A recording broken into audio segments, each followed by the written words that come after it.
Hello guys, good morning. સવારના almost 4 વાગી ગયેલા છે અને હા, કંઈ જ બોલવાના નથી કારણ કે વાંક બધો આપણો છે, મતલબ કે મારો છે, એટલે આપણામાંથી કોઈ બોલી તો શકાય નહીં. પણ તો પણ ઘણા ટાઈમ પછી વિડીયો બનાવી રહ્યા છીએ. બસ સબસ્ક્રાઈબ કરવાનું, લાઈક કરવાનું કંઈ જ કહેવાનું નથી. વિડીયો પસંદ આવે તો લાઈક કરજો અને તો જ સબસ્ક્રાઈબ કરજો આપણી ચેનલને, કારણ કે ભાઈ વાંક બધો મારો છે એટલે આપણે આજે આ વિડીયોમાં એક પણ વસ્તુ કહેવાના નથી, સપોર્ટ કરવાનો નથી બધું જ. અને હા, બધા જ લોકોને હેપી દિવાળી અને હેપી ન્યૂ યર. આ વિડીયો જોતા હશો ત્યારે તમારું આપણા મતલબ કે આજના દિવસે હેપી ન્યૂ યર છે, ન્યૂ યર છે આપણા બધા જ લોકોનું. તો બસ ચાલો, હવે દિવાળી વેકેશન છે અને અત્યારે સવારમાં 4 વાગે જાગવાનું કારણ એક જ છે કે ભાઈ ફાઇનલી આપણે આજે સુરતથી કાઠિયાવાડ માદરે વતન એટલે આપણા ગામ સૌરાષ્ટ્રમાં જઈ રહ્યા છીએ. તો બસ ચાલો, આજની જર્ની કેવી રહે છે, ટ્રાફિક વગેરે કેવું છે તેના વિશે થોડું ઘણું અપડેટ આપીશું અને બસ આજની જર્નીની અંદર જે કંઈ નવું થતું હશે તે આપણે બતાવીશું અને બસ એન્જોય કરવાનું છે. અને હવે અઠવાડિયું 10 દિવસ છે ભાઈ, જલસા કરવાના છે. મંત્રભાઈ અત્યારે અહીંયા સૂતા છે, એમને જગાડવા જરૂરી છે. મંત્ર, અરે મંતો ચાલો જવું છે ને આપણે કારમાં? હે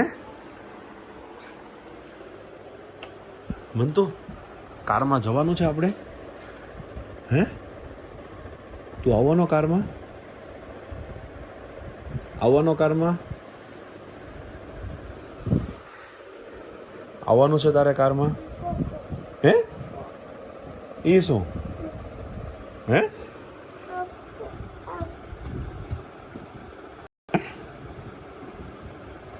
એ શું કે તું? એક તો કે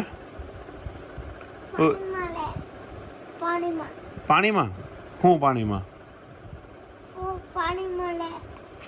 ફ્રોગ પાણીમાં રે દેડકો. તો એ કેમ યાદ આવ્યો? સપનામાં આવ્યો તો શું કહેતો તો તને? દેડકો કેમ કરે? હે એમ કરે? ઓહો,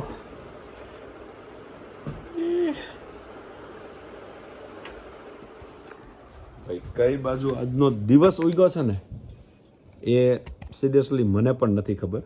કારણ કે આ ભાઈ ખાલી એકવાર કીધું કે ભાઈ આપણે જવાનું નથી, ગામડે જવું છે ને, ત્યાં તો ડાયરેક્ટ જાગી ગયા ને કંઈક ફૂલ એક્ટિવ મોડમાં. તો ભીમડા જ કહેવાય. ઓકે, ક્યાં નાખી દેવું છે? કેમ? તો એ છે તો ખરા ત્યાં. હે તાર આવવાનું જ ભીમડા? તો ફટાફટ તૈયાર થઈ જજો. થઈ જશે ને ફટાફટ? પાયલ ને રેબિટ શું? પાયલ ને તને લઈને જવાનું? એકલી ગઈ? તારે કારમાં જવાનું? ઓહો, સવારમાં થોડાક મંત્રભાઈ મસ્કા મારવા પડે ભાઈ, ન કરતા સમજી ગયા ને? તમને બધાને આઈડિયા હશે જ ઓલમોસ્ટ, જેના ઘરે નાના છોકરા હશે તેમને. કારણ કે ભાઈ જો સવારમાં રોવાનું શરૂ કરે તો બધા જ કામ બગાડી મારે. એની કરતાં થોડાક મસ્કા મારીને કામ બચતું હોય તો પતાવીને નીકળો. બસ આ જ વસ્તુ રાખવી પડે. સવારમાં તો મતલબ કંઈક બહાર જવું કરવાનું હોય ને, ટ્રાવેલિંગ વગેરે હોય તો છોકરા ન રોવે તો વધુ સારું, કારણ કે ગાડીમાં પણ રડિયા કરે. બસ બીજું કાંઈ નહીં. ચાલો હવે જલ્દીથી અને ખાવા બાવાનું આપીને આપણે નીકળીએ સૌરાષ્ટ્ર તરફ. જય સ્વામિનારાયણ. આ તે હું અત્યારે સવારમાં હજી કપડાં ધોવાનું બાકી છે.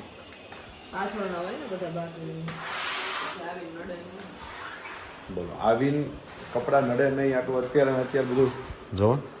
સવારમાં 3 વાગે જાગીને ભાઈ યાર, હવે હશે ભાઈ એ લોકોની ઈચ્છા હશે કામ કરવાની, બીજું તો શું આપણે કંઈ ના કહી શકીએ ભાઈ. જય સ્વામિનારાયણ ભાઈ. બસ ભાઈ, આજે ટ્રાવેલિંગમાં ખાલી હું, ભાઈ પ્રિયંકા અને અમારા ભાઈ મંત્રભાઈ 4 જણા છીએ અને સાથે સામાન બધો છે. સાથે મસાલા ને એવું બધું છે ભાઈ. ગામમાં જઈએ છીએ તો ઘર નવું ફરીથી શરૂ કરતા હોઈએ તે રીતનું બધી મસાલાઓ સાથે લઈને જવાના છે, જેથી ત્યાં અગવડતા ન પડે. 10 દિવસ રોકાવાનું પ્લાનિંગ છે અત્યારનું. પછી શું થાય તે બધું જોવાનું છે. અને આ બધો લગેજ છે સાથે લઈને જવાનો હોય તેવો. ચાલો જલ્દીથી પહેલાં તો આ બધી વસ્તુને ક્લિયર કરીએ. 4:45 થયા છે અને આપણે નીકળી ગયા છે. અને ભાઈ જુઓ દિવાળીની લાઇટિંગ વગેરે બ્રિજ ઉપર લાગી ગયેલું છે. હવે જોઈએ કયા રસ્તે થઈને જવું. અત્યારે તમને કોઈને પૂછવાનો કોઈ મિનિંગ નથી કે ભાઈ કયો રસ્તો સારો પડશે. ભાઈ હાંસોડ થઈને જવું સારું કે પછી આપણા રેગ્યુલર હાઈવે પરથી જ જવું સારું. ચાલો કાંઈ નહીં, હવે જે લોકોને ખ્યાલ હોય તો ભાઈ ફરીથી કોમેન્ટ કરી દેજો, અથવા તો કંઈ પ્રોબ્લેમ નહીં, આપણે પહોંચી જઈશું. ગૂગલ મેપ છે જ આપણી પાસે ને સાથે મંત્રભાઈ અહીંયા ગાડીમાં ઊભા રહી ગયા છે. ચાલો હવે થોડુંક અજવાળું થાય, થોડોક હોલ્ટ વગેરે લઈએ ત્યારે જ મળીએ. હાંસોટવાળા રસ્તે હજી 10-15 કિલોમીટર બાકી છે અને પંચર પડ્યું છે, ટાયર ફાટી ગયું એવું લાગે છે. જોઈએ હવે શું છે. આપણી પાસે ત્યાં સ્પેર વ્હીલ છે ને, તે નાખી દઈએ. મંત્રભાઈ પહેલી વાર આવો એક્સપિરિયન્સ લઈ રહ્યા છે ને. ચાલો હવે થોડુંક બળ કરી લઈએ મારી ઉપર. અને પરસેવો ફૂલ વળી ગયેલો છે ભાઈ. તો મહેનત નેક્સ્ટ લેવલનો જે એડવેન્ચર થયું છે ને અત્યારે સવારમાં 5:30 વાગ્યામાં અડધી કલાકનું એડવેન્ચર થઈ ગયું. આખો પરસેવો વળી ગયો ભાઈ. અને ટાયર ચેન્જ થયું છે ભાઈ. ટાયરમાં ઘણી મોટી ક્રેક, મતલબ કે કંઈક ફાટી ગયેલું છે, ક્યાંક ચીપટીમાં આવી ગયું કે શું થયું એક્ઝેક્ટ આઈડિયા નથી. હવે ટાયર ગમે ત્યાં આપણે બોટાદ કે ગમે ત્યાંથી આપણે લેવું પડશે નવું એવું જ લાગે છે, કારણ કે આ ટાયર રિપેર થાય એમ જ નથી. અને બસ હવે અત્યારે અજવાળું થઈ ગયું છે અને હવે નીકળી રહ્યા છે એક્સપ્રેસ વે પર જવા માટે. હવે 5-10 કિલોમીટર દૂર હશે. હાંસોટ આવી ગયા છીએ. તો ચાલો આગળ પાછા મળીએ. કંઈક નવું કંઈક એડવેન્ચર થતું રહે. તો ન થાય, આઈ હોપ કે ભાઈ ન થાય તો જ સારું છે. બાકી થશે તો કંઈક અપડેટ આપતા રહીશું જ્યાં જઈએ તેમ.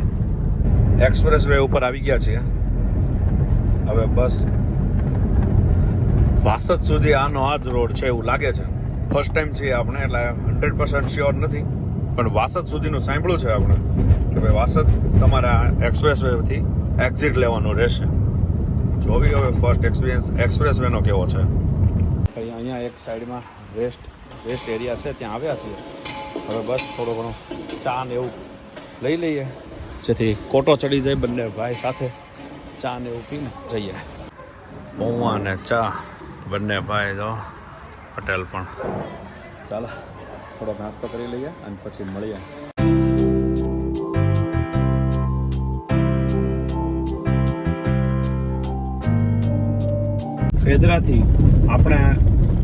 ફેદરાથી પીપળી વચ્ચેનો જે રસ્તો આવે છે ત્યાં અત્યારે ભાઈ કમિયાળા જોવો, હાર્યું તળાવ, કમિયાળા ધામ, હનુમાનજીનું મંદિર. તો ત્યાં આપણે અત્યારે દર્શન કરતા જઈએ. રસ્તામાં આવેલું છે. આપણે લાસ્ટ ટાઈમ જ્યારે ભીમડાથી સુરત જતા હતા ને ત્યારે આપણે આવેલા હતા અને ફર્સ્ટ ટાઈમ ત્યારે વિઝિટ હતી. અત્યારે ભાઈ માટે ફર્સ્ટ ટાઈમ છે. કમિયાળા હનુમાનજી મંદિર. લો તો મંદિર હવે દર્શન કરી લઈએ થોડા ઘણા અને પછી નીકળીએ પાછા આપણે ભીમડા તરફ.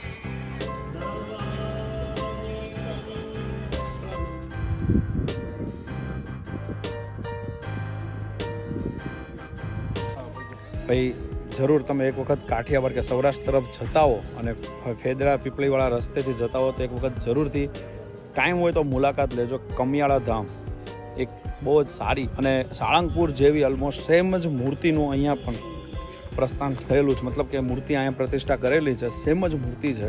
અને બાળકો માટે તો મસ્ત પ્લેસ છે. જો અલગ અલગ સામે જીરાફ ને એવું બધું પણ છે.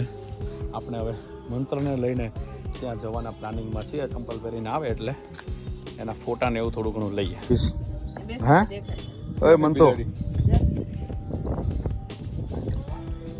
મનતો ફીસ જો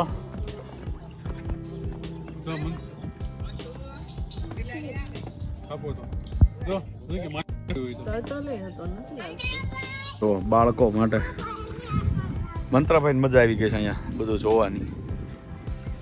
મંત્રા મજા આવી?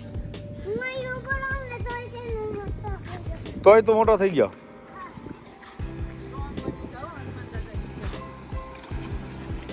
ભીમડા ગામની અંદર આવી ગયા છીએ. પાળો છે ભાઈ આ તળાવનો અને બસ અત્યારે ઓલમોસ્ટ કેટલા વાગ્યા ભાઈ? 1:15 થઈ ગયા છે. ને આપણે થોડા લેટ પણ છીએ ભાઈ. સાળંગપુર મંદિરે ટ્રાફિક ઘણું નડ્યું, જે આખા રસ્તામાં સુરતથી સાળંગપુર આવવામાં ન નડ્યું એટલું સાળંગપુર મંદિરે નડ્યું. 25 થી 30 મિનિટનું ધીરે ધીરે ગાડી ચાલી, હાવ સ્ટોપ નહોતું પણ ટ્રાફિક નડ્યો. હવે 4-5 દિવસ રહેશે પાંચમ સુધી, પછી જેમ જેમ લોકો સુરત પાછા જશે તેમ તેમ ખાલી થતું જશે. બાકી ચાલો હવે જલ્દી જઈએ અને ફ્રેશ થઈએ અને પછી થોડોક આરામ કરીએ, કારણ કે સવારના 4 વાગ્યાના જાગ્યા છીએ, 3:30-4ના. થોડીક આરામની પણ રિક્વાયરમેન્ટ પડી જ ગયેલી છે, પણ ક્યાં જવું એના જેવું છે. શ્લોકભાઈ આવી ગયેલા. શ્લોકભાઈ આપણી પહેલા આવી ગયા છે. હા, ખોલો ખોલો. થાયકા હવે ભાઈ, ગાડી ચલાવીને થાકી ગયા છે એટલે શ્લોક હેરાન નથી કરવાના, હેરાન નથી કરવાના, બરોબર? સુવા દેવાના છે. પણ હું નથી થાક્યો, એનું શું કરવાનું? તું ભલે ન થાક્યો, હું ના થાક્યો. સ્વામિનારાયણ પપ્પા.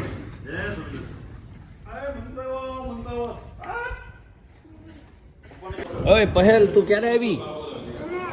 હે, બસમાં આવી તું? મંતુભાઈ નો લાવી? ઓકે ભાઈ, ચાલો ફાઇનલી હવે આપણે પહોંચી ગયા છીએ ગામડે. હવે શાંતિથી હવે આપણે અહીંયા સુવાનું પ્લાનિંગ કરેલું છે. એકદમ ઠંડી રૂમ છે અત્યારે, કારણ કે એસી વગેરે નથી, પણ અંદર શાંતિથી આપણને સૂઈ શકીએ. કોર્નરમાં રૂમ છે એટલે તડકોને એવું લાગતું નથી. પંખો શરૂ કરીને સૂઈ જવાનું છે હવે 2-3 કલાક.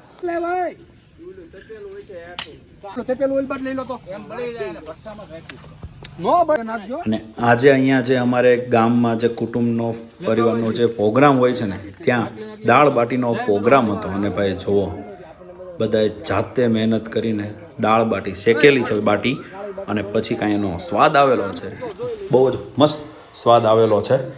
અને આવો જ પ્રોગ્રામ અમારે ત્યાં 5 દિવસ કન્ટિન્યુ હોય છે, સવાર બપોર સાંજ. અને બધા જુઓ જાતે જ દાળ બાટી બધા છોકરાઓ મહેનત કરી અને બનાવતા હોય છે, તૈયાર કરતા હોય છે. જો અત્યારે બધાનું કામ ફર્સ્ટ ક્લાસ થઈ રહ્યું છે, અને બધા જો સાથે જમવા બેસી ગયા. બસ કાલે સુરત દિવાળી કરી હતી ને હવે આપણે આ બધા જ આજે પાછા ભીમરાજ સાથે દિવાળી કરવાના છે. શ્લોકભાઈ મોટી ફૂલકણી સાથે આમ જો એ મંત્ર, તુંય ફટાકડા ફોડવાનો છો? ઓકે પહેલ, તું? હેપી દિવાળી સૌને કહું છું.